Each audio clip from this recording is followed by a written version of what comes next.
സൂക്ഷിക്കണം. ഇവിടെ പറ്റുന്നത് ഇങ്ങനെ ചെയ്യൽ. ഏറ്റവും നല്ലത് എല്ലാ ഭക്ഷണം ഇങ്ങനെ ഈ 3 ഫിംഗർ കൊണ്ട് എടുക്കലാണ്. ഇതുകൊണ്ട് മാത്രം എന്ത് നല്ല ശൈലിയാ. ഈ അവസാനം ഭക്ഷണം കഴിച്ച് വിരൽത്തുമ്പിൽ ഊറി നിൽക്കുന്ന വളരെ പ്രധാനപ്പെട്ട ഒരു എൻസൈം ഉണ്ട്. ഇതിനെ നബിസ്വല്ലല്ലാഹു ഭക്ഷണം കഴിച്ച വിരൽ ഊമ്പടെന്ന് പറഞ്ഞു. സുബ്ഹാനല്ലാഹ്. നമുക്കിത് നമ്മൾ ഈ സുന്നത്തിനെ ഇല്ലാണ്ടായി. നമ്മൾ എത്ര അന്നമായിട്ടാണ് പൈപ്പിൻ്റെ അടുത്തേക്ക് പോകുന്നത്. എത്ര അന്നം ഉണ്ടാവും ഇവിടെയൊക്കെ, എത്ര അന്നം ഉണ്ടാവും. എന്നിട്ട് അവസാനം പിന്നെ ബർക്കത്തില്ല, കച്ചവടം പൊട്ടി. ഈ അന്നം കളയുന്നവർക്ക് കച്ചവടം പൊട്ടും. സുപ്രയിൽ അന്നം വേസ്റ്റ് ആക്കുന്നവർക്ക് കച്ചവടം പൊട്ടും. പിന്നെ കച്ചവടത്തിൽ ബർക്കത്തില്ല എന്നിട്ട് കാര്യമില്ല, കടം വീടില്ല. ഗൾഫിൽ ഞാൻ കണ്ട ചില പ്രശ്നങ്ങൾ ഇതൊക്കെയാണ്. അന്നം വേസ്റ്റ് ആക്കുന്നവർക്ക് ബുദ്ധിശക്തി കുറയും, ഹൃദയശക്തി കുറയും. ബുദ്ധിശക്തി എന്തായാലും കുറയും. വീണ ഭക്ഷണം എടുത്ത് കഴിക്കാൻ റസൂലുള്ളാഹി സ്വല്ലല്ലാഹു അലൈഹി വസല്ലം തങ്ങൾ പറഞ്ഞെന്താ? അപ്പം നബി സല്ലല്ലാഹു അലൈഹി വസല്ലം തങ്ങളുടെ ഭക്ഷണശൈലി മാത്രം നമ്മളിങ്ങനെ ഫോളോ ചെയ്താൽ തന്നെ നല്ല ഹെൽത്തി ആയി ജീവിക്കാൻ പറ്റും. ആഴ്ചയിൽ ഒരു ഇറച്ചി കഴിക്കുക, അത് വെള്ളിയാഴ്ച ആയാൽ നന്നായി. നമ്മുടെ നാട്ടിൽ തമാശ പറയും, വെള്ളിയാഴ്ച ഇറച്ചിയിൽ ദീൻ ഇസ്ലാം എന്ന് പുറത്താണ്. ഇടയിലൊരു വമ്പം പറഞ്ഞു ഇപ്പോൾ ഇന്ത്യയിൽ നിന്ന് പുറത്താവൂലേന്ന്. സാരമില്ല വിഷയം. പക്ഷേ വെള്ളിയാഴ്ച ഇറച്ചി കഴിച്ചാൽ ദീൻ ഇസ്ലാം എന്ന് പുറത്ത് തന്നെയാണ്. മെല്ലെ മെല്ലെ അവൻ്റെ ഇസ്ലാമിയത്ത് പോകും. കാരണം എന്താ, ആരോഗ്യം കുറയുന്നതിനനുസരിച്ച് ഇസ്ലാമിയത്ത് പോകും. ചില ആൾ രോഗം മാറാൻ കുഫറും ഷിർക്കും പൂജയും അമ്പലത്തിൽ കുട പിടിക്കൽ എന്തൊക്കെ കാട്ടണം. കൊയിലാണ്ടി അമ്പലത്തിലെ ഉത്സവത്തിന് മുത്തുക്കുട പിടിച്ചാൽ കുഞ്ഞുണ്ടാവുന്ന ഒരു പെണ്ണുങ്ങളോട് പറഞ്ഞു. എന്തെല്ലാം അന്ധവിശ്വാസങ്ങളാണ്.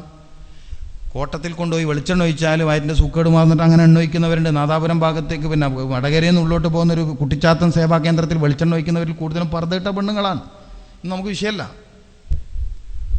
സാധാരണ രീതിയിൽ സൂക്കേട് മാറണില്ല. അപ്പം പിന്നെ ചാത്തനം കൊണ്ടുപോയി ഒഴിക്കുക തന്നെ വെളിച്ചെണ്ണ. നിങ്ങൾ ആ ഭാഗത്തേക്ക് പോകുന്നവരുണ്ട്. ഞാനധികം വയലിന് പോകുന്ന ഭാഗമാണ് ആ ഭാഗം. അപ്പോൾ ഒരു ദിവസം മൈരുവിൻ്റെ സമയത്ത് പോകുമ്പോൾ അവർ നിങ്ങളെ കൂട്ടർ കൂടുതലായിട്ട് വരുന്ന സ്ഥലമാണ്. അതിനൊരു മഹിമയാണ് നമ്മളാൾ കൂടുതൽ പോകാന്ന് പറഞ്ഞാൽ. എന്താ അത് പോട്ടെ.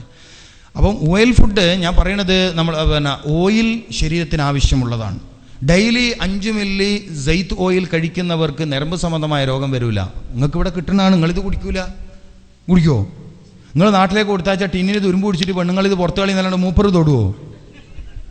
ടാങ്കും നിടവും കൊടുത്താൽ ടിന്ന് തീരുമ്പോൾ ഫോൺ വിളി വരും. ഇപ്പോൾ റമദാനായി ജിദ്ദേന്ന് പത്രത്തിൽ പരസ്യം വരും. 5 കിലോൻ്റെ നിടോയും വന്നോട്ടെ. ഞാൻ ഈത്തപ്പഴം കുറച്ച് കൂടുതൽ അയച്ചു കൊടുത്തത്. തൽക്കാലം നിടോ ഇപ്രാവശ്യം അയക്കണ്ട പോട്ടെ. കച്ചവടക്കാർക്ക് ദേഷ്യം പിടിക്കുമെന്ന് അറിയില്ല. ഇച്ചങ്കായിനെ പ്രസംഗിക്കാൻ കൊണ്ടുവന്നിട്ട് അല്ലേ. അപ്പം എണ്ണയല്ല പ്രശ്നം, മീനോ ഇറച്ചിയോ അല്ല പ്രശ്നം, അത് കഴിക്കുന്ന രീതിയാണ് പ്രശ്നമെന്ന് നമ്മൾ തിരിച്ചറിയാം. അപ്പോൾ ആഴ്ചയിൽ ഒരു ദിവസം ഇറച്ചി നല്ലതാണ്. 70 ഗ്രാം വരെയാണ് അലൗഡ് തൂക്കം. ഇനി നല്ല ആഗ്രഹമുള്ളവർക്ക് ആഴ്ചയിൽ 2 തവണ ഇറച്ചി ആവാൻ പറ്റും. നബി സല്ലല്ലാഹു അലൈഹി വസല്ലം തങ്ങളുടെ ശൈലിയാണ് പറയുന്നത്. ആഴ്ചയിൽ 2 തവണ പറ്റും. അങ്ങനെ ആയാലുള്ള ഗുണം എന്താ പറയുക, നല്ല ശരീരം ഉണ്ടാവും, നല്ല ആരോഗ്യമുള്ള ശരീരം ഉണ്ടാവും. എന്നതുപോലെ ആഴ്ചയിൽ 5 ദിവസം എണ്ണ ചേർത്ത ഭക്ഷണം കഴിക്കാം. 2 ദിവസം തീരെ എണ്ണയില്ലാത്ത ഫുഡ് കഴിച്ചാൽ മതി. 2 ദിവസം തീരെ, 7 ദിവസത്തിൽ 2 ദിവസം തീരെ എണ്ണയില്ലാത്ത ഭക്ഷണം. ഇത് ഓക്കെ ആയി. അതിന് 11 മാസം പട്ടിണി കിടന്ന് 11 മാസം തിന്ന് 1 മാസത്തെ നോമ്പൊന്നും എടുക്കണം. നോമ്പും ശരീരത്തിൻ്റെ ആരോഗ്യം തമ്മിൽ ഒരു ബന്ധവുമില്ല. അതൊക്കെ വെറുതെ കളവ് പറഞ്ഞുണ്ടാക്കണതാണ്. നോമ്പും നോമ്പിൻ്റെ ആരോഗ്യം അങ്ങനെ ഒരു വിഷയം തന്നെ ഇസ്ലാം ചർച്ച ചെയ്തിട്ടില്ല. സൂമു വ തസഹു എന്ന് നബി സല്ലല്ലാഹു അലൈഹി വസല്ലം തങ്ങളുടെ ഹദീസ് പറഞ്ഞത് വേറെ വിഷയത്തിലാണ്, വേറെ റമദാൻ്റെ നോമ്പിലല്ല. റമദാൻ്റെ നോമ്പിലേ അല്ല. റമദാൻ്റെ നോമ്പ് ഹൃദയം നന്നാക്കാനുള്ള പരിപാടി. ലഅല്ലക്കും തത്തഖൂൻ, തഖ്വയുള്ളവരായി തീരാൻ വേണ്ടി നോമ്പെടുത്തോളി. തലശ്ശേരി സന്തോഷ് ഹോസ്പിറ്റലിലെ ഡോക്ടർ പറഞ്ഞത് നിങ്ങളെ കൂട്ടർ ഏറ്റവും കൂടുതൽ പൈൽസും കൊണ്ട് വരുന്ന നോമ്പ് കഴിഞ്ഞിട്ടാണെന്നാ. എന്നിട്ട് പറയും നോമ്പിന് ആരോഗ്യം ഉണ്ടാവും. എങ്ങനെയുണ്ട്? സന്തോഷ് ഹോസ്പിറ്റൽ കേട്ടില്ല തലശ്ശേരിയിൽ? നിങ്ങളെ കൂട്ടർ ഏറ്റവും കൂടുതൽ സൂക്കേടും കൊണ്ട് വരുന്ന മാസേപ്പ ശവ്വാൽ, പെരുന്നാൾ കഴിഞ്ഞാൽ പിന്നെ QNA. അപ്പം അൽഹംദുലില്ലാ കഴിക്കുന്ന രീതി ശ്രദ്ധിച്ചാൽ മതി. വുളുവോടുകൂടി കഴിക്കാൻ പറ്റുമെങ്കിൽ ഒരുപാട് ഗുണങ്ങളുണ്ട്. അതോടൊപ്പം ഇരുന്ന് കഴിക്കുക, വിരൽത്തുമ്പ് ശ്രദ്ധിക്കണം. 3 വിരലാണ്. അത്തിപ്പറ്റസാക്കി ഇങ്ങനെ ഇതന്നെ ശ്രദ്ധിക്കും. 5 വിരൽ വരെ പറ്റാമെന്ന് പറഞ്ഞ പണ്ഡിതന്മാരുണ്ട്. പലഹാരമാകുമ്പോൾ 3 ഉപയോഗിക്കാൻ പറ്റൂ. എന്തായാലും 3 ഉപയോഗിക്കലാണ് കൂടുതൽ നല്ലത്. ഇത്തരം രീതികളുണ്ട്. വായക്കകത്ത് ഭക്ഷണം വെച്ചാൽ വായ തുറക്കാതിരിക്കണം. പലർക്കും ദഹനത്തിന് കംപ്ലൈൻറ്റ് പറ്റുന്നത് വായ തുറന്ന് വെച്ച് സംസാരിച്ച് ഭക്ഷണം കഴിക്കുന്നുണ്ടാണ്. നിങ്ങൾ ഓർമ്മിച്ച് നോക്കി, നിങ്ങളെങ്ങനെയാണ് തിന്നലെന്ന്, നിങ്ങളെങ്ങനെയാണ് ഭക്ഷണം കഴിക്കാറുള്ളത് എന്ന് നിങ്ങളാ ചിന്തിക്കണം. അപ്പോൾ വായൻ്റെ അകത്ത് ഭക്ഷണം വെച്ചാൽ 2 ചുണ്ടും പൂട്ടിയേക്കണം. ബുദ്ധിമുട്ടില്ലെങ്കിൽ ഇസ്ലാം പഠിപ്പിക്കുന്നു ഭക്ഷണത്തിന് മുമ്പ് ഒരു നുള്ളു ഉപ്പ് കഴിക്കുക. പുതിയൊരു നാട്ടിൽ പോയാൽ ആ നാട്ടിൽ നിന്ന് ആദ്യം ഉള്ളി കഴിക്കണം എന്ന് പഠിപ്പിച്ചത് ഇസ്ലാമാണ്. എന്തൊരു അത്ഭുതകരമായ വാർത്തയാണിത്. നമ്മളൊരു നാട്ടിൽ പുതുതായി എത്തി, കേരളത്തിൽ നിന്ന് കർണാടകയിലേക്കോ മഹാരാഷ്ട്രയിലേക്കോ എത്തിയാൽ അവിടെ നിന്ന് നമ്മൾ ആദ്യം കഴിക്കേണ്ട ഭക്ഷണം ചെറിയ ഉള്ളിയാണ്. ഏറ്റവും നല്ല പ്രതിരോധ ശേഷി നൽകാൻ കഴിയുന്ന അമൂല്യമായ വസ്തുവാണ് ചെറിയ ഉള്ളി എന്ന് പറയുന്നത്. മനസ്സിലായില്ലേ? ചീരുള്ളി എന്താ പറയുക ഇവിടെ? കുഞ്ഞുള്ളി, വെളുത്തുള്ളിയല്ല, ചീരുള്ളി. യെസ്, മനസ്സിലായല്ലോ അല്ലേ? അപ്പം ഈ ചെറിയുള്ളി കഴിക്കണം. ചെറിയുള്ളി ഇപ്പോൾ പനിയൊക്കെ വന്നാൽ നമ്മൾ കഞ്ഞി വെച്ച് കുടിക്കുമ്പോൾ അതിൽ ചെറിയുള്ളി ചേർത്ത് കുടിച്ചാൽ പനി പെട്ടെന്ന് പമ്പ കിടക്കും, നല്ല ആരോഗ്യം ഉണ്ടാവും ചെറിയുള്ളി. അപ്പോൾ ഇത് ആദ്യം ഇത് ചവച്ചരച്ച് കഴിക്കുന്നതാണെങ്കിൽ ആ നാട്ടിലെ വെള്ളം, വായു, ഭക്ഷണം ഒന്നും നമ്മുടെ ശരീരത്തെ അപകടപ്പെടുത്തൂല. ഫുഡ് പോയിസൺ നമുക്ക് വരില്ല. ഇതൊരു പ്രിവെൻഷനാണ്, ഇതൊരു പ്രതിരോധമാണ്. നിങ്ങൾക്ക് ശ്രദ്ധിക്കാൻ പറ്റുമൊക്കെ ചെയ്തോളി, നിങ്ങൾക്ക് അതിന് സൗകര്യം ഉണ്ടെങ്കിൽ ചെയ്യാം. പിന്നെ വളരെ ശ്രദ്ധിക്കേണ്ടതാണ് വെന്തതും വേവാത്തതും ഒരുമിച്ച് കഴിക്കരുത്. പ്രവാസ ലോകത്ത് ഞാൻ കാണുന്ന ഒരു വലിയ പ്രശ്നം അതാണ്. വെന്തതും വേവാത്തൊക്കെ ഒന്നിച്ചിരിക്കും. ബിരിയാണിൻ്റെ കൂടെ കച്ചമ്പർ, എന്താണ് പറയാം, സലാഡുകൾ. സലാഡ് നല്ലതാണ്, കൊളസ്ട്രോളിനെ നിയന്ത്രിക്കാൻ നല്ലൊരു ഭക്ഷണമാണ് സലാഡ്. പിന്നെ ചെറിയുള്ളിയും ക്യാരറ്റും കുക്കുംബറും ഇത് മൂന്നും കൂടി ചെത്തിയിട്ട് ചെറുനാരങ്ങ പിഴിഞ്ഞ് കുരു കളഞ്ഞിട്ട്, ചെറുനാരങ്ങയുടെ കുരു കളയണം, എന്നിട്ട് പിഴിഞ്ഞ് മിക്സ് ചെയ്തിട്ട് വെന്ത ഭക്ഷണം കഴിക്കുന്നതിന് മുമ്പ് ഇത് കഴിച്ച് തീരണം. വെന്ത ഭക്ഷണം കഴിക്കുന്നതിന് മുമ്പ് ഇത് കഴിച്ച് തീരണം. വെന്ത ഭക്ഷണവും വേവാത്ത ഭക്ഷണവും ഒന്നിച്ച് ദഹിപ്പിക്കാൻ വയറിന് കുറച്ച് പണിയാണ്, പറ്റില്ല. വെന്ത ഭക്ഷണം കഴിക്കുന്നതിന് മുമ്പേ വേവാത്ത ഭക്ഷണം കഴിക്കണം. വെന്ത ഭക്ഷണം കഴിക്കുന്നതിന് മുമ്പ് ഫ്രൂട്ട്സ് കഴിക്കണം. ഇതൊക്കെ റസൂലുള്ളാഹിന്റെ സുന്നത്താണ്. സാധാരണ നമ്മൾ ബത്തക്കയോ പൈനാപ്പിളോ പഴമൊക്കെ കഴിക്കുമ്പോൾ നിങ്ങൾ എപ്പോഴാണ് കഴിക്കേണ്ടത്? വെന്ത ഭക്ഷണം കഴിക്കുന്നതിന് മുമ്പ് കഴിക്കണം. ഓപ്പോസിറ്റ് സൈഡ് അറിയില്ല, നമുക്ക് അറിയാത്തതുകൊണ്ടാണ്. സാരമൊന്നുമില്ല, ഗുണം കിട്ടൂല, ചിലതിൻ്റെ ദോഷവും വരും.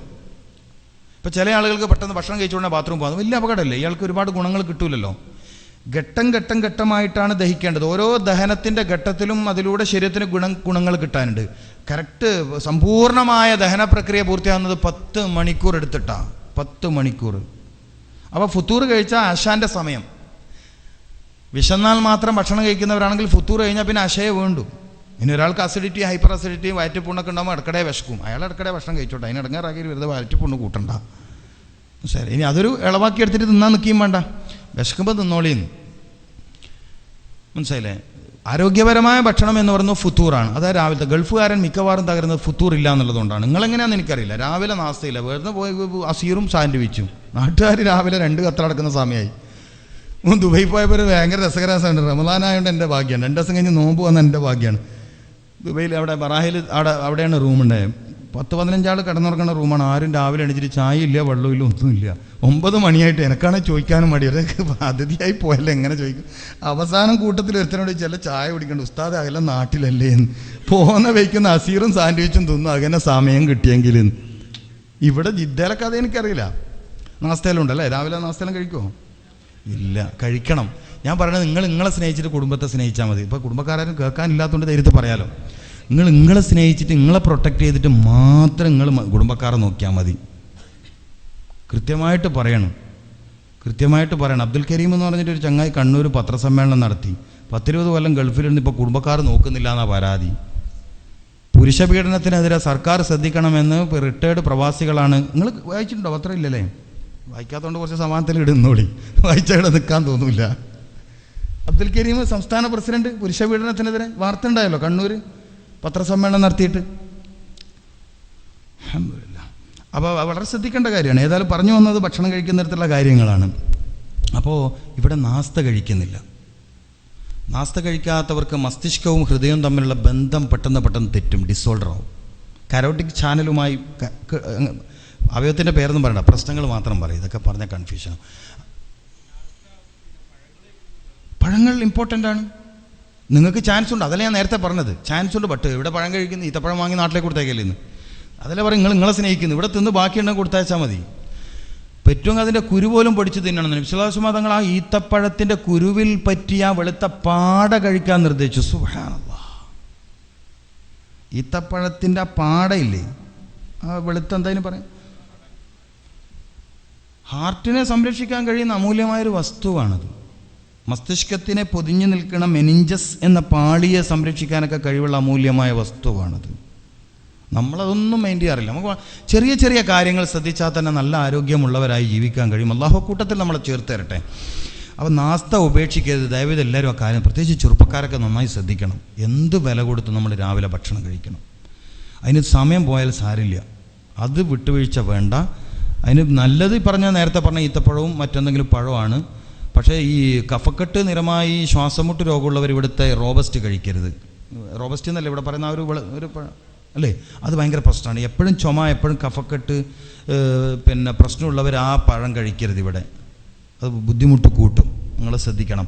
അതുപോലെ തടി വല്ലാണ്ട് ചീർക്കുന്ന മക്കൾ ഇവിടെ താമസിക്കേണ്ട ആ കുട്ടികൾക്കും ആ പഴം കൊടുത്തേക്കരുത്. വെളുത്തിങ്ങനെ വല്ലാണ്ട് വെറുതെ തടിക്കുന്ന പിള്ളേരുണ്ടല്ലോ, അത്തരം പിള്ളേർക്ക് ഈ പഴം കൊടുക്കരുത്, ചിക്കനും കൊടുക്കരുത്. നാട്ടിൽ ചിക്കൻ കൊണ്ടുവന്നിട്ട് കൊടുത്തോളി. പ്രത്യേകിച്ചും ചെറിയ പെൺകുട്ടികൾക്ക് പെട്ടെന്ന് ശരീരം വളർച്ച വരുന്നുണ്ട് ഈ ചിക്കൻ കഴിക്കുമ്പം. ഇപ്പോൾ 3.5 വയസ്സുള്ളൊരു കുട്ടിക്ക് ഗർഭപാത്രം കണ്ടെത്തി, പെൺകുട്ടിക്ക്. ഡോക്ടർമാർ അത്ഭുതപ്പെട്ടു, എന്താ കാര്യം എന്ന്. അപ്പോൾ അവൾ ഭക്ഷണം കഴിക്കാൻ തുടങ്ങിയതിന് ശേഷം ഏറ്റവും താല്പര്യത്തോടെ കൂടുതലും കഴിച്ച കോഴിയിറച്ചിയാണെന്നാണ്. ഗോവ മെഡിക്കൽ കോളേജിൽ പത്തോളജി വിഭാഗത്തിൽ തലവനായിരുന്ന ഡോക്ടർ W. പിൻഡോ അടുത്ത കാലത്തൊരു പത്രസമ്മേളനം നടത്തിയിട്ട് വലിയ ഗൗരവമുള്ള കാര്യം പറഞ്ഞു. ഈ സ്ത്രീകൾ ബ്രോയിലർ ചിക്കൻ കഴിക്കുന്ന വളരെ സൂക്ഷിക്കണം. പ്രത്യേകിച്ചും ബ്രോയിലർ ചിക്കനിലെ പെടക്കോഴിയുടെ മാംസം കഴിക്കുന്ന സ്ത്രീകൾ വേഗം ക്യാൻസർ രോഗം വരാൻ സാധ്യതയുണ്ട്. കാരണം സ്റ്റിറോയിഡ് കുത്തിവെച്ച മാംസഭക്ഷണങ്ങൾ ഈസ്ട്രജൻ ഹോർമോണുമായി ബന്ധപ്പെട്ട ഫംഗ്ഷൻ നടക്കുന്ന ശരീരത്തിൽ വലിയ അപകടങ്ങൾ ഉണ്ടാക്കും. പ്രത്യേകിച്ചും പ്രസവം കുറഞ്ഞ സ്ത്രീകളാണ്. അപ്പം വേഗം പ്രശ്നം ഉണ്ടാക്കും. അപ്പോൾ നിങ്ങൾ നാട്ടിൽ പറ്റുമെങ്കിൽ നിർദ്ദേശിച്ചാൽ നല്ലതാണ്. ഓക്കെ. അപ്പോൾ പ്രഭാത ഭക്ഷണം നിങ്ങൾ ശ്രദ്ധിക്കണം. ഗൾഫ് സഹോദരന്മാർ നിർബന്ധമായും ആ കാര്യം ശ്രദ്ധിക്കണം. പിന്നെ ഞാൻ പറഞ്ഞ പോലെ ആഴ്ചയിൽ 2 ദിവസമെങ്കിലും തീരെ എണ്ണയില്ലാത്ത ഭക്ഷണം കഴിക്കാൻ നിങ്ങൾക്ക് സൗകര്യമുണ്ടെങ്കിൽ ആ കാര്യം ശ്രദ്ധിക്കണം. ഭക്ഷണം കഴിക്കുമ്പോൾ ചവക്കുന്ന സമയത്ത് വായ തുറക്കരുത്. ഞാൻ നേരത്തെ പറഞ്ഞല്ലോ, സലാം പോലും പറയണ്ട. സലാം പറയുന്ന സമയത്ത് മടക്കാനുള്ള ഒരു ടെൻഡൻസി കാരണം വായ തുറന്നു പോയാൽ ആ സമയത്തുള്ളിലേക്ക് കയറുന്ന വായു, പുറത്തുള്ള വായു ഭക്ഷണത്തിൽ മിക്സായിട്ട് വയറിന് പ്രശ്നം ഉണ്ടാക്കും. അതുകൊണ്ടാണ് ഭക്ഷണം കഴിക്കുന്ന സമയത്ത് സലാം പറയരുത് എന്ന് പറഞ്ഞത്. നന്നായി ചവച്ചരച്ച് കഴിക്കണം. അതും വളരെ സൂക്ഷിക്കേണ്ട കാര്യമാണ്. ചില ആളുകൾക്ക് പൊണ്ണത്തടി വരുന്നത്, കൊളസ്ട്രോളിൻ്റെ പ്രശ്നം വരുന്നത്, കൊഴുപ്പടിഞ്ഞുകൂടുന്ന പ്രശ്നം വരുന്നത്, അടിവയറ്റിൽ കൊഴുപ്പ് വല്ലാണ്ട് അടിഞ്ഞുകൂടുന്ന പ്രശ്നമൊക്കെ വരുന്നത് ചവക്കൽ കുറയുന്ന ആളുകളിലാണ്. ഭക്ഷണത്തെ ചവക്കൽ കുറയുന്ന ആളുകളിലാണ്. ആ കാര്യം ശ്രദ്ധിക്കണം. പിന്നെ എല്ലാവർക്കും എല്ലാം ഒരേപോലെ എഫക്റ്റ് ചെയ്യൂല. എല്ലാവർക്കും എല്ലാം ഒരേപോലെ എഫക്റ്റ് ചെയ്യില്ല. ഇപ്പോൾ 50 കൊല്ലമായിട്ട് ചെയിൻ സ്മോക്കേഴ്സിന് ക്യാൻസർ ഇല്ലാണ്ട് ജീവിക്കുന്നുണ്ട്. എന്താണ് നമുക്കറിയില്ല. അതേസമയം 2 കൊല്ലം വിൽക്കുമ്പോഴത്തേക്ക് തൊണ്ടയിലും വായിലും ക്യാൻസർ വന്ന ആളുമുണ്ട്. എല്ലാ കാര്യങ്ങളും എല്ലാവർക്കും ഒരേപോലെ എഫക്റ്റ് ചെയ്യില്ല. അപ്പോൾ ആ കാര്യവും നിങ്ങൾ ശ്രദ്ധിക്കണം. ഭക്ഷണത്തിൽ വളരെ ശ്രദ്ധിക്കേണ്ട കാര്യമാണ്. പിന്നെ ഇവിടെ പ്രത്യേകിച്ചും ചൂട് കൂടുന്ന മാസമായതുകൊണ്ട് ഇറച്ചി നിങ്ങൾ വേവിക്കുമ്പോൾ നിർബന്ധമായും നബി സല്ലല്ലാഹു അലൈഹി വസല്ലം തങ്ങൾ ചുരങ്ങ ചേർത്ത് വേവിക്കാനായിരുന്നു ഭാര്യമാരോട് പറഞ്ഞിരുന്നത്. ഐഷ ബീബി റളിയല്ലാഹു തആല അൻഹ പറഞ്ഞ ഒരു രസകരമായ സംഭവമുണ്ട്. നബി സല്ലല്ലാഹു അലൈഹി വസല്ലം തങ്ങൾ അങ്ങാടിയിൽ നിന്ന് മാംസം കൊണ്ടുവരുമ്പോൾ കൂടെ ചുരങ്ങ കൊണ്ടുവരും. ഇവിടെ എന്താ പറയുന്നത്? ചുരങ്ങ. അപ്പോൾ ഈ ഇറച്ചി കറിയിൽ അത് വേവിക്കണം എന്നാണ്. ഈ ഉഷ്ണം കൂടിയ കാലാവസ്ഥയിൽ ഇറച്ചിയിൽ ചുരങ്ങയോ അല്ലെങ്കിൽ വെള്ളേരിയോ അല്ലെങ്കിൽ കഴുത്തങ്ങ എന്ന് പറയും ആ ഭാഗത്തൊക്കെ, പിന്നെ ഇളവൻ കുമ്പളങ്ങയുടെ ഇത്തരം വസ്തുക്കൾ ചേർക്കാതെയാണ് നമ്മൾ ഇറച്ചി വേവിക്കുന്നെങ്കിൽ പെട്ടെന്ന് കരൾ രോഗം വരും. പ്രത്യേകിച്ച് നമ്മൾ ആഴ്ചയിൽ 3-4 തവണ കഴിക്കുന്നതല്ലേ. അംഗീകരിച്ച അളവിൽ പരിധി വിടുന്ന ആളുകളാണല്ലോ നമ്മൾ. അപ്പോൾ നമ്മൾ ചൂട് കാലത്ത് നാട്ടിലും വിളിച്ചു പറയണം.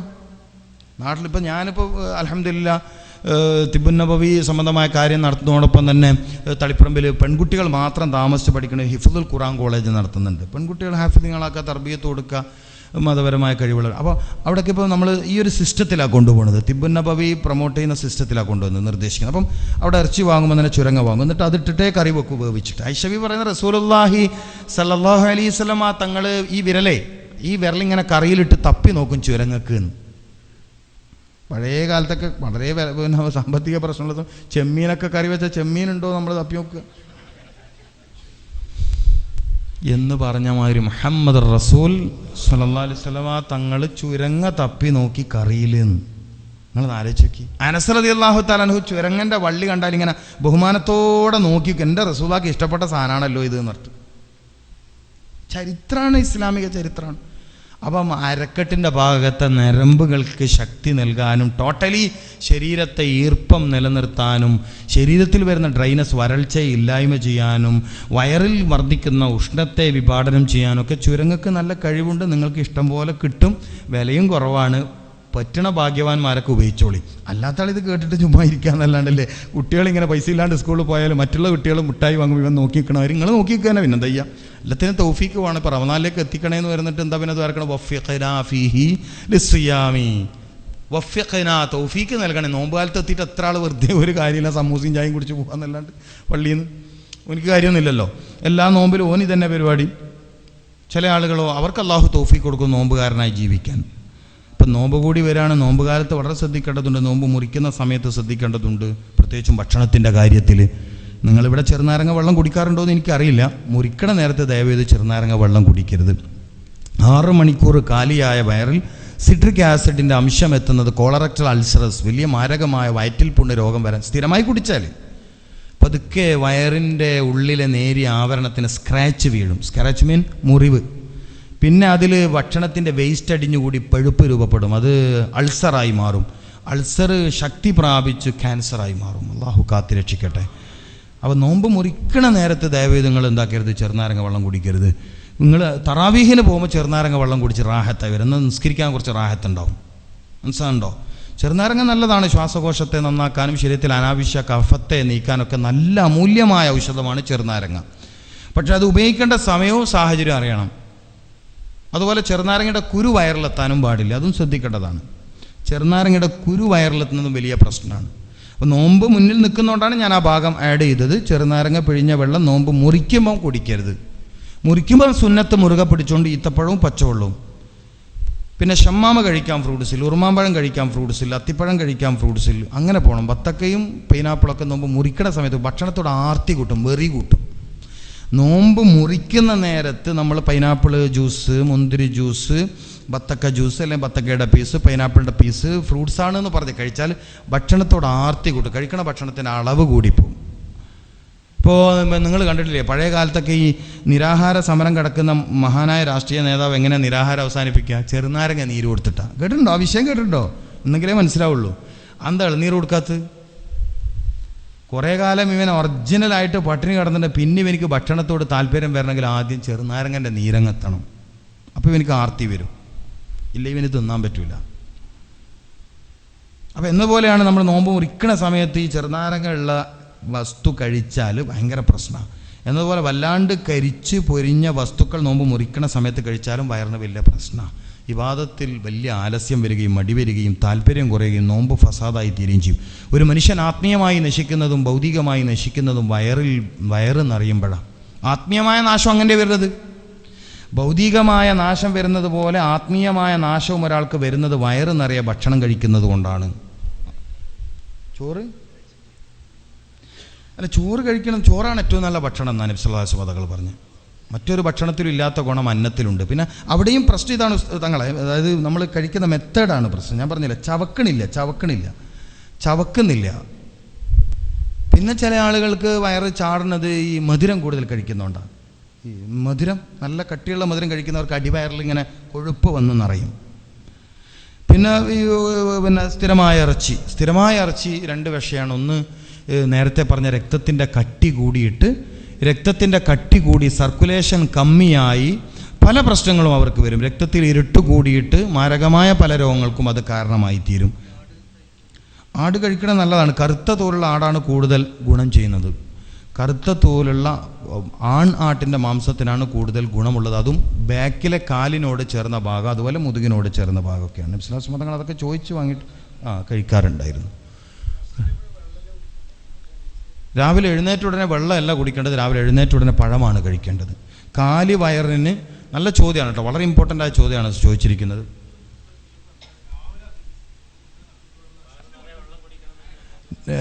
എംപ്റ്റി സ്റ്റൊമക്കിൽ, കാലി വയറിൽ ഒരു മനുഷ്യന് ഏറ്റവും സ്യൂട്ടബിളായ ഫുഡ് പഴമാണ്. സെക്കൻഡ് വെള്ളത്തിൽ പച്ചവെള്ളം. സംസം പിന്നെ നമ്മൾ സാധാരണ ചർച്ചയെ കൊണ്ടുവരേണ്ട, അതൊരു എന്താ പറയുക, അത് നമ്മൾ ഈ ചർച്ചയെ കൊണ്ടുവന്ന അതിനോടുള്ള പവിത്രത നഷ്ടപ്പെടുത്തലായി പോകും. അത് പിന്നെ നമ്മൾ വെള്ളം എന്നുള്ള ആൾക്ക് കുടിക്കണമല്ലോ, വെള്ളം എന്നുള്ള ആൾക്കല്ലല്ലോ സംസം കുടിക്കണത്. ഓക്കെ, അൽഹംദുലില്ലാ, നല്ലതാണ്, നിങ്ങളുടെ ഒരു ഭാഗ്യമാണ്. പക്ഷെ ആ കുടിക്കുന്ന ആളുടെ മെൻറ്റാലിറ്റി ക്ലിയർ അല്ലെങ്കിൽ സംസമിൻ്റെ ഗുണം അയാൾക്ക് കിട്ടില്ല.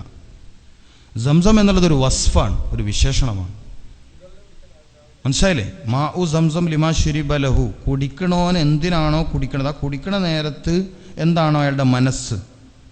ഇപ്പം രാവിലെ തന്നെ സംസം എടുത്ത് ബിസ്മി അല്ലാണ്ട് കുടിച്ചാൽ സംസം ചെയ്യുന്ന ഗുണമൊന്നും അയാൾക്ക് ചെയ്യില്ല. പച്ചവെള്ളം കുടിച്ച ഗുണം പോലും ആ സംസം കൊണ്ട് കിട്ടൂല. അങ്ങനെയാണ് അതിൻ്റെ, അത് ശ്രദ്ധിക്കാനുണ്ട്. പച്ചവെള്ളം തന്നെയാണ് എല്ലാ കാലാവസ്ഥയിലും ഏത് മനുഷ്യനും പച്ചവെള്ളമാണ്. ഇപ്പം അലർജി തുമ്മൽ രോഗമുള്ളവരൊക്കെ സത്യത്തിൽ ആ രോഗം നിലനിൽക്കുന്ന പച്ചവെള്ളം കുടിക്കാത്തതുകൊണ്ടാണ്.